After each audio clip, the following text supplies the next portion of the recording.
Hello, Serie A fan. It's Monday night, and I'm here in the virtual studio with Kenny and Boaz as usual. However, we will not be bringing you a new episode today. There are two reasons for that.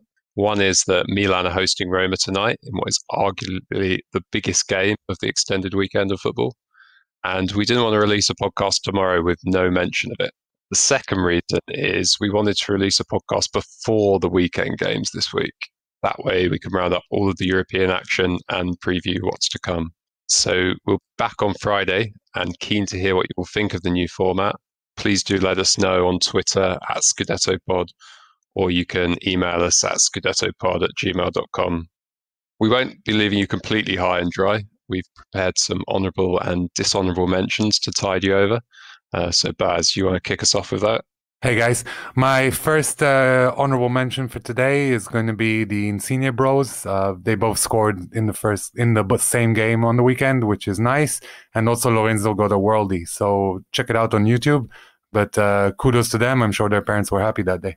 Thanks. And Kenny, you've got one for us as well, or a couple for us, in fact. Yeah. So my first honourable mention is for everyone's favourite manager in Italy, in England, Mr. Claudio Ranieri, and it's for something that happened towards the end of the Atalanta-Sampdoria game, where Samp were 2-1 up at the time.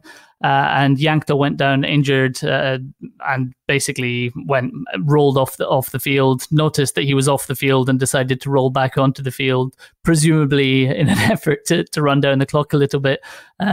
This infuriated, understandably, some Atalanta players, but Claudio Ranieri, the gentleman that he is, just completely diffused the situation by kind of walking onto the pitch and picking Yankto up and kind of taking him off. Basically as if to say to him, come on, mate, we don't need to win this way. Total legend. Yeah, that is some excellent professional conduct. Boaz, you've got some slightly less excellent professional conduct to mention. So first of all, dishonorable mention. Last week there was a Juventus shirt doing the round that was kind of hand-drawn by the pop star Pharrell. And maybe I missed something, but I thought it was going to be out just for fashionable reasons and to be worn as kind of a let's go out outfit. So I was very shocked to turn on my game on the weekend and see Juventus wearing that horrible shirt. And I'm not sure what they're thinking, to be honest. And possibly that's why they didn't win the game. That's our fashion correspondent. Thanks for that, Buzz. Kenny, you've got another honourable for us.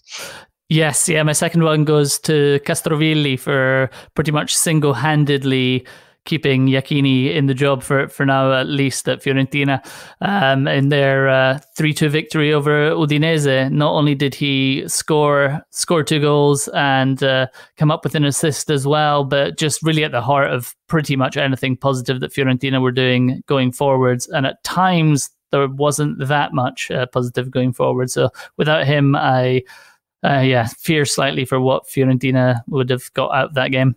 And with Chiesa moving to Juventus, you really see Castrovilli taking the team on his shoulders now. Maybe save the gaffer. Anyway, Boaz, you want to round us up with another dishonourable? Final dishonourable mention has to go to the San Siro ground crew, who they wouldn't let Marcus Thuram into the ground when Inter were playing Mönchenblach. But more about that later. But essentially, he had to Google image himself, which is not it's not verifiable ID if you ask me, but still not a good look. Sure. You've just alluded to it. Just one dishonourable from me, a sympathetic dishonourable to Conte. I understand that it can be difficult to pronounce names in different languages, but Conte, you really need to do better than. Nell'ultima partita, anche contro il Borussia Mönchenblach. You're just missing a whole syllable there. Boaz, quick thoughts on the game tonight. As we were starting to record, news came out that Gigi Donnarumma has caught the COVID. It's a big blow for me. I think possibly he'll be a bigger miss than even Zlatan was earlier in the season. Having said that, I'm quietly confident. I think Milan have a lot of goals in them, and I think the defense is doing really well. So let's see how it goes. Let's hope it's a goal fest.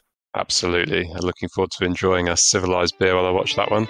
Anyway, that's all for now, and we'll be back with a full episode on Friday. Until then, enjoy the football. che sta decretando lo scudetto del Milan in questo preciso istante. La Juventus è campione d'Italia, questa data, il 6 maggio. Del anticipo, la Roma